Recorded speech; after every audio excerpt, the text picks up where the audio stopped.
সকাল সকাল সবজি বাজারে গিয়ে জনসংযোগের মাধ্যমে ভোট প্রচারে ঘাটাল লোকসভা কেন্দ্রের সিপিআইএম প্রার্থী তপন গাঙ্গুলি। দাসপুরের কলোরা বাজারে গিয়ে সবজি বিক্রেতাদের সাথে কথা বলে জনসংযোগের মাধ্যমে কলোরা বাজার থেকে মিছিল শুরু করে বেলতলা বাসস্ট্যান্ড পর্যন্ত প্রায় 2 কিলোমিটার কর্মী সমর্থকদের নিয়ে মিছিল করে ভোট প্রচারে সিপিআই প্রার্থী তপন গাঙ্গুলি। প্রচার শুরু হয়েছে জনগণকে নিয়ে।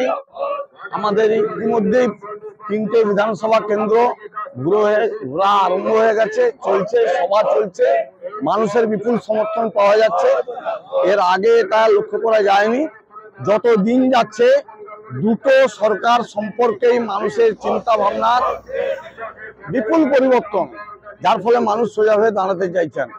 তারা দেখছেন যে কি অনাচার, ব্যভিচার, দুর্নীতি, দুর্বৃত্তায়ন, মিথ্যাচারের রাজনীতি চলছে, গণতন্ত্রকে পদদলিত করা হচ্ছে। এই অবস্থায় দাঁড়িয়ে তাদের নিজেদের অভিজ্ঞতার শিক্ষা গ্রহণ করে তারা বলছেন যে আমরা ইতিহাস পরিবর্তন করেছিলাম, ইতিহাসকে আবার পরিবর্তন করব জনসাধারণের অনুকূলে। আমরা দেখুন, পার্লামেন্টে যারা যাবে তাদের কাজটা কি?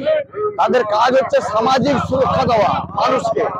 তপশিলি জাতি, উপজাতি, সংখ্যালঘু সম্প্রদায়, তাদের জন্য যে কল্যাণ খাতে টাকা বরাদ্দ তা দিনের পর দিন কমে যাচ্ছে।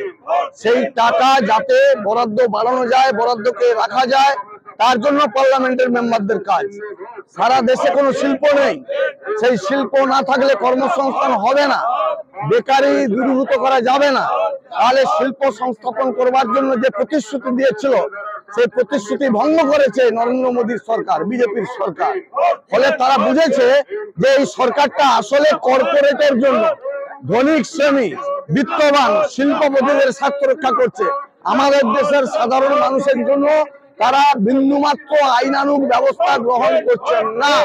বরং লক্ষ্য করা যাচ্ছে কৃষক আজও পর্যন্ত তারা এমএসপি অর্থাৎ মিনিমাম সাপোর্ট প্রাইস, যে ফসলের মূল্য হিসাবে, সেটা এখনো পর্যন্ত পাচ্ছে না। দুজন অভিনেতার সঙ্গে রাজনীতি কি লড়বে? অভিনেতা তো তাদের চিত্র জগতে কাজ, তারা রাজনীতির ভাষা বোঝে না। একদিকে দেব, তিনি তো এখানে দুবার ধরেই তারা পার্লামেন্টের মেম্বার ছিলেন এবং আছেন। লক্ষ্য করা যাচ্ছে তার পার্লামেন্টে হাজিরাই নেই, হাজিরা 33% কম। ফলে এই অবস্থা। হিরণ, সে একজন অভিনেতা, বিধানসভায় তার কোনো হাজিরা সেইভাবে নেই। আসলে এরা দুজন এভাবেই চলছে। রাজনৈতিক নেতারা এদেরকে যা বুলি শেখান, সেই শেখানো বুলিতেই তারা চলবার চেষ্টা করেন।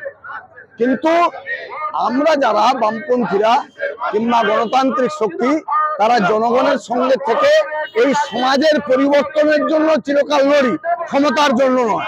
প্রমাণ হয়ে গেছে 62 জন সাংসদ যেদিন আমাদের কংগ্রেসকে সমর্থন করে সরকার করতে সাহায্য করেছিল মনমোহন সিংকে, সেদিন বামপন্থীরা মন্ত্রিত্বের দাবি করেনি যে আমাদের এত মন্ত্রী চাই, এটা দাবি করেনি।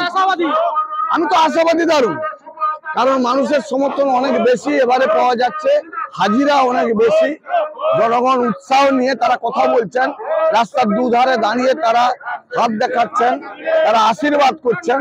ফলে একটা আশাবাদী তো বটেই, সেই লক্ষণ ফুটে উঠেছে।